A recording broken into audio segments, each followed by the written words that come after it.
Hi there, I'm Dr. Noel Nelson, and it's my pleasure to share a few thoughts with you today, some uplifting, inspiring, and practical tips to help you find greater happiness and success in your life. Today's topic, the value of intuition.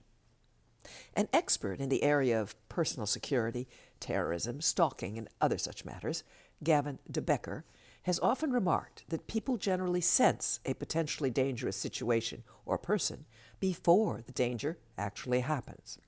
For example, a woman is waiting for an elevator. When the doors open, there's a man already inside the elevator, and the woman has an instinctive, fearful reaction to that individual. However, Mr. de Becker goes on to say, 99 times out of 100, the woman will say to herself, "Oh, that's silly, that's just my imagination," or, "Well, I'm certainly not going to let him think I'm scared by not getting on the elevator," and proceeds to close herself up in a metal box, alone, with a stranger she's afraid of. Unfortunately, too often, her fear was justified and the woman is assaulted. All of us have intuition, that quiet inner voice that gives us a sense of a situation or a person long before our minds have had the time to process what's going on. Intuition comes under many headings: instinctive reaction, gut feeling, premonition, vibes. What all of these have in common is that you can't logically describe what makes up the feeling or how your intuition comes about.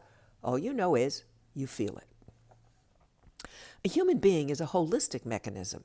We operate as a whole system, body, mind, heart, and soul, where the different parts interact so as to perform most effectively as one. The overvaluing of the rational mind, so prevalent in the Western world, leaves out matters of heart and soul too often.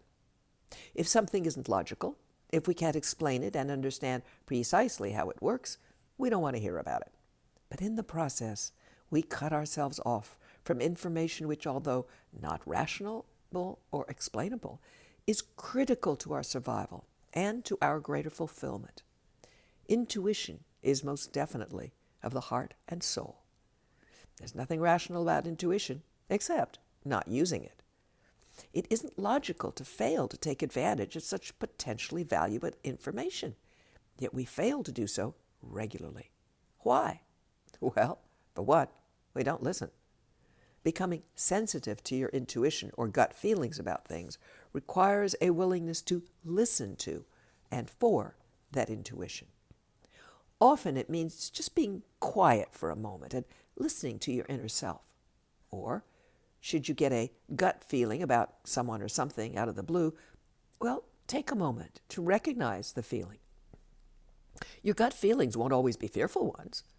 Oh, sure, sometimes you'll get a don't go there or something fishy here sense, both of which are avoidance or caution signals. But sometimes you'll get a sense that, this is a great idea, or, I feel excited about this, both of which are explore further signals from your inner self. Some people believe their intuition is a spiritual voice guiding them. Whichever is most appropriate for you, inner voice or divine voice, matters not. Listen to it. Secondly, we don't act on the feeling. Too often, once we've had an intuition, a gut feeling, we ignore it. We say, like the woman waiting for the elevator, "Oh, it's just my imagination," rather than recognizing and honoring that intuition is just as valid an information gathering device as the rational mind. Or we deny its value. "Well, I certainly won't let him know I'm scared," and proceed to act without taking into account the intuitive information so as to protect ourselves. Intuition, like anything else, needs to be exercised to become strong. Think of it as an inner muscle. If you don't use it, it becomes weak and atrophied, thus hard to hear.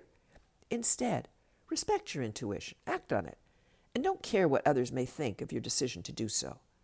For example, if your intuition says, "Don't take the freeway today," okay, so take an alternate route.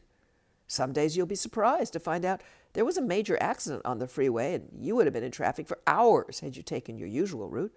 Other days, nothing may have apparently happened. It doesn't matter. If indeed sometimes all you are respecting is your overdeveloped imagination, well, so what? In the process, you will be strengthening your intuition so that over time, you will be increasingly hearing valuable messages, information that may very well be life-saving or life-gratifying. Thank you for listening to Up, and check out my new book, Phoenix Rising: Surviving Catastrophic Loss, Fires, Floods, Hurricanes, and Tornadoes.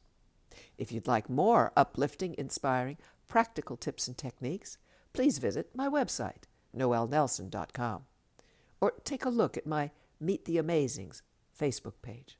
Until next time, be well and take care.